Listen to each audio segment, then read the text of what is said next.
In this video, we are going to take a look at the Numberline app in Bridges. So I have my apps pulled up here, and I am going to open the web app so that it is right in my Chrome browser. And this is what it's going to look like when you or the students first open this app up. So they are going to give you a pre-populated number line right here, and they're going to have the line settings automatically pulled up for you so that you can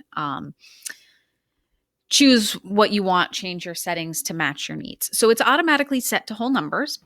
It's highlighted blue. And if I click on that arrow for whole numbers, it's going to give me some more options. So I can have a number line that counts by ones. I can have a number line that counts by twos, by fives, by tens, by 25s, and by 100. With our younger students, we're probably going to be sticking down here. But for our older students, especially as they're adding larger numbers, we may be choosing to go with number lines that are by tens or by hundreds. Or you can make one that's custom for yourself. So maybe you want one that counts by 50s or by 20s. So as you click on what you want, you're going to notice my number line. I clicked on the twos. Now my number line counts by twos. I'm going to change it back to ones.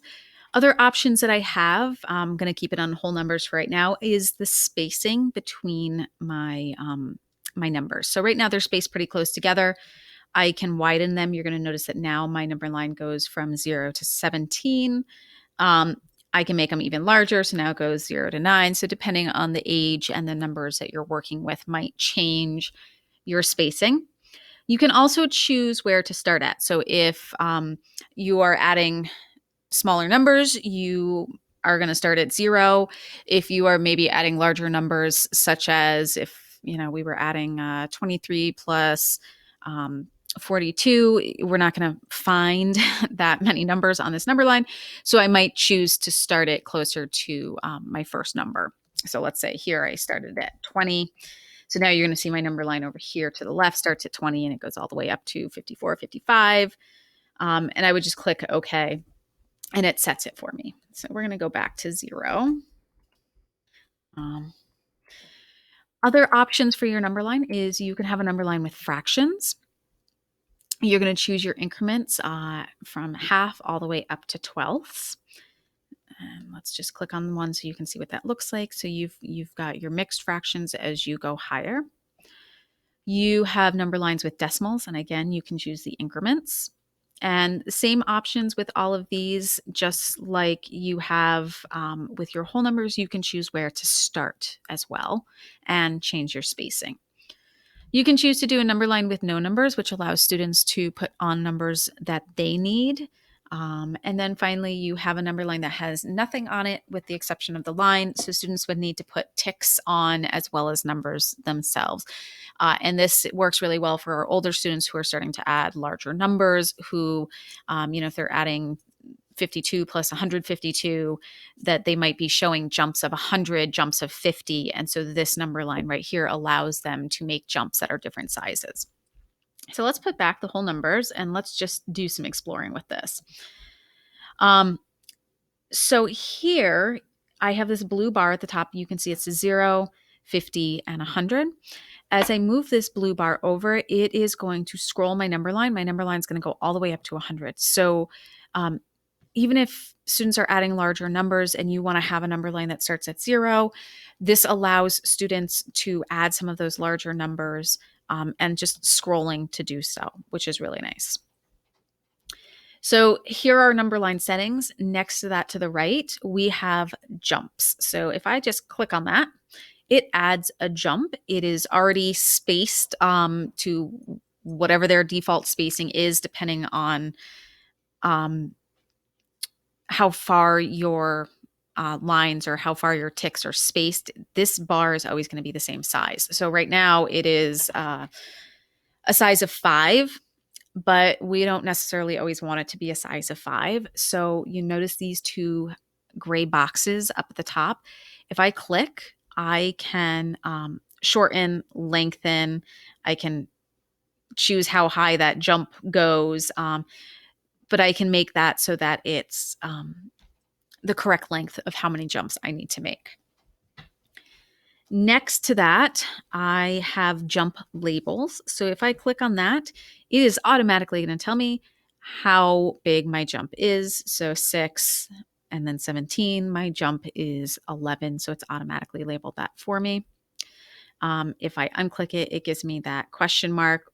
And if I click on it, it allows me as the student or the teacher to add in my own number. So if you want students to have to figure it out themselves, they would just click on it and type in the number that they think. Next to that, we have the line masking. So if I click on this, it is going to hide all of the numbers with my tick marks. So here is what I have, and this would allow students. So if they click on these tick marks, it reveals the numbers for the students. Now, let's see if I click off of that again. I didn't know if there was a way that you could put in the numbers yourselves, but I think that's the next button. All right, so I'm going to put those numbers back. The next button is going to give you custom tick marks, which I don't know if I can move this so that you can see it a little bit better. I'm kind of stuck. So what the custom tick mark does is I can move this box wherever I want. So this is great if I have the blank line that has no tick marks that I could put in this custom tick mark and then label it myself. So here it's in between 15 and 16. So I might label that as 15.5 or 15 and a half. So this would be a great feature to have for your number line that has no tick marks, allowing students to label their number line as they go.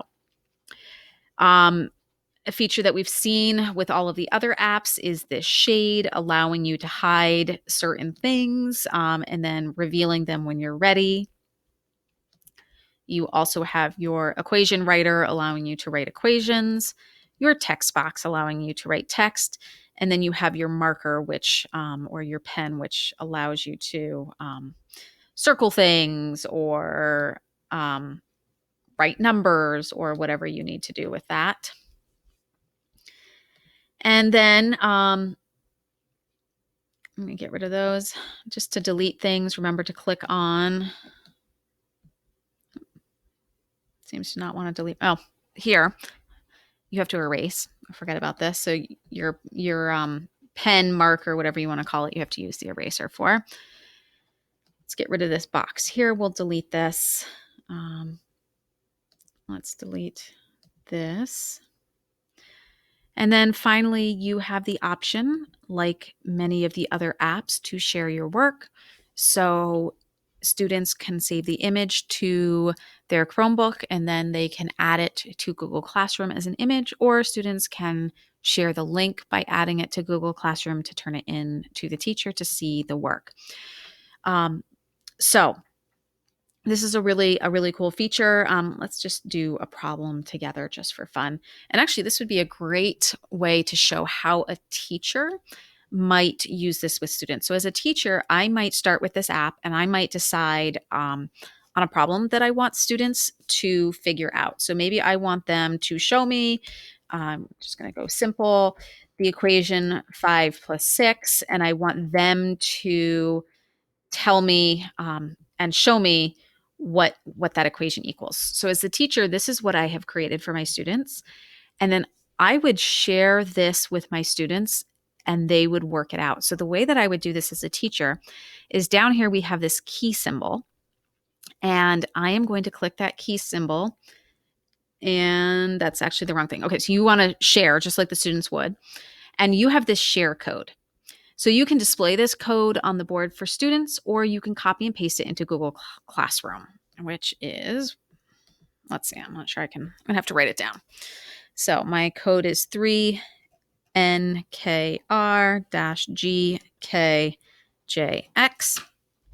So I could display this on the code. I could write this code in Google Classroom for students to copy down. So now as the student, what I would do is I am going to open the web app in a different window so that it's starting fresh. So remember, we had seen this when we first came in, and the student can just click done. Now the student is going to go down to the key.